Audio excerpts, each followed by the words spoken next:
Hello everybody, Advanced64 here. Welcome to another episode of Pokemon Emerald. In the last episode, we continued looking around at Hoenn, now that we had achieved Surf, but we also got a key from this guy right here. If you remember, this was the third gym leader of the gym right over here in Mauville City, and he wants us to go right there, to the entrance of New Mauville, and just as he says, it's going to be a short Surf just from Route 110, which is right just down here. Let's go ahead and go check that out. Going down here, we have this little patch of water that I never really checked out. It was where this fisher guy was actually fishing around. So let's go ahead and go out here. There's this little secret base right here. It says Team Aqua is here, but someone painted that onto the sign. But then someone painted over it. Team Magma rules is what it says now. I'm surprised I can read both, seeing that now someone painted it over that. But if you do go here, this is just another secret base. But how about we show off the main attraction here. It's not a bad secret base, I'll admit, but since we can't really even do anything with that, since we don't even have any furniture, we have this little cave that we could have seen on Cycle Road, but now we can do something about it because if we can A, surf to it, and B, when we get here, we have the basement key, so we can open this door and go down here, and this is New Mauville. I feel like switching up my Pokemon just a little bit. Gara's a little bit behind. I don't think I'll have him in, her in front a little too long. But I feel like Gara should be able to do okay in this place. The main cool thing about this place is we can now find two Pokemon here that we've been seeing early on in the game that we haven't really been able to have a chance to get. And that's Voltorb right here, and the other electric type, Magnemite. The main difference about the two of them is Voltorb is more special in speed. Like, he has much more speed than quite a bunch of the Pokemon in the game. I believe Electrode is actually either the second or third fastest Pokemon in this entire game. He's the only things that are faster, I believe, are Ninjask, and mainly just because of speed boost, and the other one is Deoxys Speed, which you're not going to be able to get pretty much at all unless you have the event or you cheat and you're at the end of the game. Which are very hard things to kind of just do, unless you have easy things to just have a cheat code with. So I don't know if you can even set up the old events to get Deoxys nowadays. Here's the other Pokemon. We got Magnemite. Another good leg up Magnemite actually has on Voltorb is that Magnemite actually had the Steel type added to it in Generation 2. So Magnemite is currently Electric Steel, and it's always been Electric Steel after that point. But the whole thing about that is that's a pretty cool defensive move. Typing. Assuming, of course, I don't have someone like Gara or something like attacking that Magnemite, because they are definitely weak to ground-type Pokemon. I'm glad I caught that right there, because if I stepped on that button, that would have closed that door right there. And we got a lot of Magnemites here, so after probably fighting a few of these guys, I'm probably going to put on another Repel if I have them, because I will admit, while this is a really nice place for training, especially if you have any ground-type Pokemon that you caught in the desert, I will admit that walking around in this place is a little tedious. It's kind of like walking around a whole place that's just covered in, like, grass. Like, I can't take, like, 3 steps forward without a Magnemite being like, hey, what's up? I'm gonna fight you now, and now I'm supersonic, and I'm gonna hit myself in confusion. And that did so much. That did 21 damage for just being hit with confusion. That stinks. Alright, I think I have Roshi out in front for this. And, geez, we're getting all paralyzed, too, and everything. So, yeah, there is one other Pokemon that you can end up finding. And that's, I believe it's only a 1% chance, but if you do look around hard enough, you can actually just find a Magneton. Magnemite will eventually just evolve into Magneton at level 30. The same thing with Voltorb. If you do catch a Voltorb, it's just going to evolve at level 30. If you walk around here long enough, you're going to find a Voltorb just already. Actually, I think this is the way back, so there's no reason to go over here yet. This is just Ultra Ball, but yep, there's a 1% chance to find a Magneton. It'll probably be like level 26, level 27 or something. And oh, if we go right over here, while we do have the Repel on, it's not going to stop this, because this is actually a static encounter.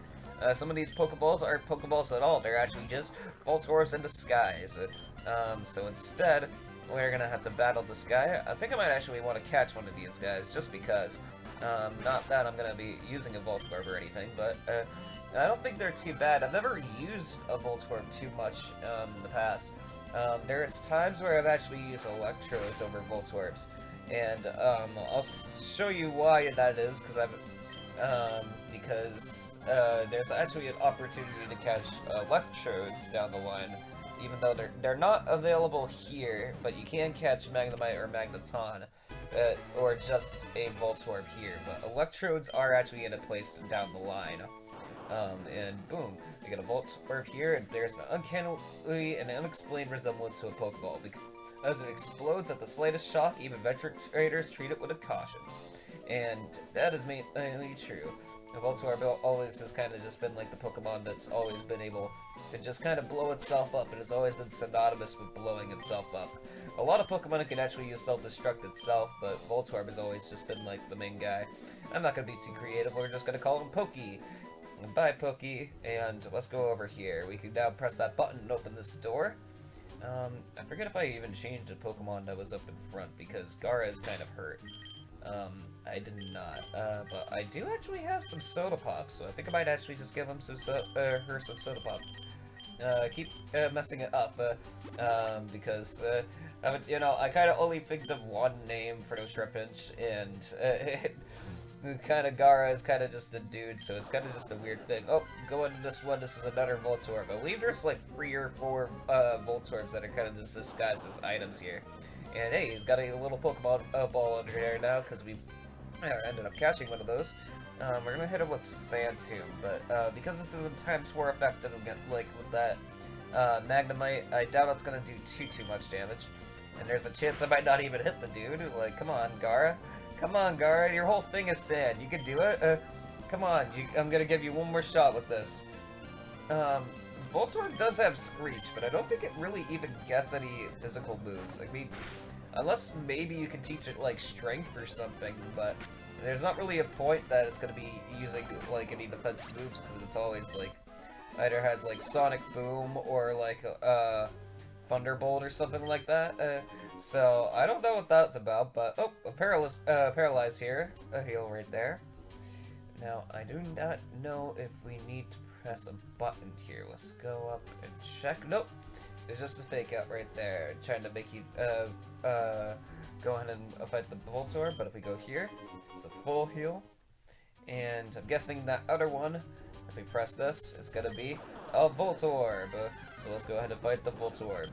And let's go ahead and fight these guys. Voltorbs are, I mean, everyone kind of always just, I've found, has always said Voltorb's a very simple design, because it's literally just the Pokeballs in the olden days, just with some eyes on it. But I always thought it was kind of neat, like kind of just having a Pokeball Pokemon. I thought that was pretty cool. And then they kind of like did it again with like Fungus or something. But this is the main thing why we came here in the first place. If you remember in the last episode when we talked to the old man, the whole reason we went down here is because the generator was going haywire. But if we press this special switch right here, Peter stepped on the switch, click, and the generator appeared to have stopped. And now it's like, blinking all over the place or anything. And that was really all there was for us to do here, but there is one more important thing. If we go right here, there's a Thunderstone in this Pokeball right here. A very cool item. I believe there's 2 Pokemon in this place that can in this game that can actually evolve from it. I might be wrong though. If I am wrong, however, the other Pokemon that you would be getting is a little bit down the line, but it is a pretty cool Pokemon. The only thing I can say is that if you didn't pick up Electric to evolve into a Man-Electric by now, and like started using that as your main electric type, probably the best one of the better electric types is showing up in the later game is going to be showing up a bit later that you can evolve with the Thunderstone. And I actually used quite a bit of them in the back in my day, because I mean I was just a little kid and I only really used my starter pretty much. And then I kind of got stuck at a point when in Pokemon Emerald, because I literally only had one Swampert that was level 70, and that wasn't enough to beat the champion. So I had the idea of training 2 electric-type Pokemons, and those are the Pokemon that you can end up evolving with a Thunderstone. So, yep, a little foreshadowing down the line. We aren't going to be using the electric type in the playthrough, unfortunately, because we can only use 6 Pokemon, and we can of the 6 Pokemon I want to show off right now. So that's a little unfortunate, but maybe down in some other day, I might actually show this set of electric Pokemon in battle. I know it's really weird that I'm not really explaining it, okay, why can't we run away from this Wingull? This Wingull is 3 levels less. Alright, but we got out of that. The only thing left to do is if we go right back up to Mauville City. I know I'm switching out my Pokemon needlessly here, but I kind of just wanted to make sure everything was okay. We can talk to this guy. Watson's already laughing. Wahaha! I knew it, Peter! I knew you'd make the right choice asking you. This is my thanks. It's TM containing Thunderbolts. Go on, you've earned it. And we got the TM24. Exactly what he says. It is Thunderbolt. Wahaha! It pleases me to no end to see the young step up and shake charge. And if you leave the city and come back, he's no longer going to be here. He's going to be back in his gym. If you keep talking to him, he's just going to be like, I love seeing young up and take charge. But of course, this right here is the main takeaway. The Thunderbolt is a very strong electric move. It has 95 base power and 100 accuracy. It's super, super, super good. None of my Pokemon can personally learn it. But if you do have any Pokemon that can learn it and don't already have Thunderbolt, I would definitely teach it to one of your Pokemon because, oh my god, is it super handy. The only... I always kind of thought to myself that going on a little bit ahead with this, that now I don't have any electric Pokemon, it kind of might hold me back. And in a way, I think it might down the line, but since we already have like 2 grass-type Pokemon and a good amount of coverage outside of that, I feel like we'll do okay not even having an electric move. But I will admit, having something like Thunderbolt or even like Thunder or something down in the late game can be super, super, super good. So if you have any electric Pokemon, I mean, we just went through a whole place with a bunch of good electric Pokemon. Or even if you have something like Gardevoir will eventually get up to learn Thunderbolt. I believe it can actually even learn Thunderbolt as a Curlia, but you would definitely have a Gardevoir by now if you ended up training a Routes. But going through here, the only place I can think about doing right now, I can go down here and go down the Swayport to go surfing around there. But what about we actually start from the first place? See, I actually have one thought in mind. Now, if you remember, since we got Surf, just remembered. Nope, we actually have Deku in front, so I don't have to worry about that. Of course, we are still going to get a bunch of Pokemon showing up. Of course, when you have Surf, a lot of more water Pokemon are going to show up to you, especially when you have the Good Run as well. Going down here, we're going to go back to the place where we first met Mr. Briny. Because, if you remembering, he is no longer in his hut. He kind of just took off with his ship, and we kind of had no real way of going around, unless, of course, we did the only thing that we can do now, surfing around on our own. And we can't surf up on the dock, unfortunately. We can't be as like a cool ship. But we can indeed go surfing right here. And up ahead is a long route that just unravels for us, and that we're going to be seeing a lot of hidden things and a lot of items that will help us on our journey and will keep us even more trained up than we need. So before we can move on and reach the next gym in the next city, let's figure out what's in for us in this route here. Except, wow, okay, a Pelipper, stuff like that. That probably would have been even bad for my Deku. But yeah, we'll keep an eye out for that in Route 105. And we even got this Pokemon battle here that I accidentally got into on accident. But we'll keep that ready for the next episode. Thank you very much for watching this episode. I'll see you guys in the next one, in the next huge episode, Surfing the Ocean Blue. See you guys later.